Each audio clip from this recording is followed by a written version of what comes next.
ಎಲ್ರಿಗೂ ನಮಸ್ತೆ. ಎಲ್ರಿಗೂ ಆಸ್ತಿ ಅಡ್ಡ ಚಾನಲ್ಗೆ ಸ್ವಾಗತ. ಇವತ್ತಿನ ಈ ವಿಡಿಯೋದಲ್ಲಿ ನಿಮಗೊಂದು ವಾಮಂಜೂರಲ್ಲಿ ಒಂದು ಮನೆ ರೀಸೇಲಿಗಿದೆ. ಒಂದು ಬಜೆಟ್ ವ್ಯಾಲ್ಯೂ ಇರುವಂಥ ಒಂದು ಮನೆ ಅಂತಲೇ ಹೇಳ್ಬೋದು. 2 BHK ಮನೆ ಅಂತಲೇ ಹೇಳ್ಬೋದು. ಬನ್ನಿ ನೋಡ್ಕೊಂಡು ಬರುವ. ಮನೆ ನೋಡಿ ಈ ಥರ ನಿಮಗೆ ಸಿಗ್ತದೆ. ಸೊ ಮನೆಯ ಒಟ್ಟು ಜಾಗ ಬಂದುಬಿಟ್ಟು 5.5 ಸೆಂಟ್ಸ್ ಇದೆ. ಸೊ ಹೊರಗಡೆ ನೋಡಿ ತುಂಬಾ ಒಂದು ಪಾರ್ಕಿಂಗ್ ಪ್ಲೇಸ್ ಇದೆ ಅಂತಲೇ ಹೇಳ್ಬೋದು. ಒಂದು 2-3 ವೆಹಿಕಲ್ ಆದರೂ ನೀವು ಇಡ್ಬೋದು ಅಂತಲೇ ಹೇಳ್ಬೋದು. ಇನ್ನು ಎಂಟ್ರ್ ಆದರೆ ನೋಡಿ ಹಾಲ್ ತುಂಬಾ ಒಂದು ಸ್ಪೇಷಿಯಸ್ ಆಗಿದೆ. ವಿತ್ ಡೈನಿಂಗ್ ಹಾಲ್ಗಳನ್ನು ಕೂಡ ಹಾಗೆಯೂ ಕೂಡ ಯೂಸ್ ಮಾಡ್ಬೋದು ಅಂತಲೇ ಹೇಳ್ಬೋದು. ಇನ್ನು ಕಿಚನ್ಗೆ ಬಂದರೆ ನೋಡಿ ತುಂಬಾ ಸ್ಪೇಷಿಯಸ್ ಆಗಿರುವಂಥ ಕಿಚನ್. ಸೊ ಫುಲ್ಲಿ ಫರ್ನಿಶ್ಡ್ ಆಗಿರುವಂಥ ಒಂದು ಕಿಚನ್ ನೀವು ಇಲ್ಲಿ ನೋಡ್ಬೋದು.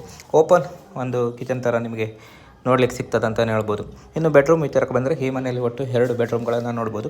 ಸೊ ಬೆಡ್ರೂಮ್ ತುಂಬಾ ಒಂದು ಸ್ಪೇಷಿಯಸ್ ಆಗಿದೆ. ಕಿಟಕಿ ಬಾಗಿಲೆಲ್ಲ ದೊಡ್ಡದಾಗಿದೆ. ಗಾಳಿ ಬೆಳಕೆಲ್ಲ ಒಂದು ಸರಾಗವಾಗಿ ಬರ್ತದೆ ಅಂತಲೇ ಹೇಳ್ಬೋದು.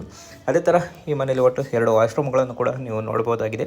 ಇದಿಷ್ಟು ಒಂದು ಈ ಮನೆ ಬಗ್ಗೆ ಡೀಟೇಲ್. ಸೊ ಪ್ರೈಸ್ ಬಂದುಬಿಟ್ಟು 55 ಲಕ್ಷ ಅಂತ ಹೇಳ್ತಾರೆ. ಯಾರಿಗಾರು ಒಂದು ಬೇಕಿದ್ದರೆ ಒಂದು ಡಿಸ್ಕ್ರಿಪ್ಷನಲ್ಲಿ ಮೊಬೈಲ್ ನಂಬರ್ ಹಾಕಿರ್ತೀನಿ, ಅವರನ್ನು ಒಂದು ನೇರವಾಗಿ ಕಾಂಟ್ಯಾಕ್ಟ್ ಆಗಿ. ಸೊ ಜಾಗ ಬಂದುಬಿಟ್ಟು 5.5 ಸೆಂಟ್ಸ್ ಇದೆ. 2 BHK ಮನೆ ಇದಾಗಿದೆ ಅಂತಲೇ ಹೇಳ್ಬೋದು. ಮನೆ ಇರೋದು ವಾಮಂಜೂರಲ್ಲಿ.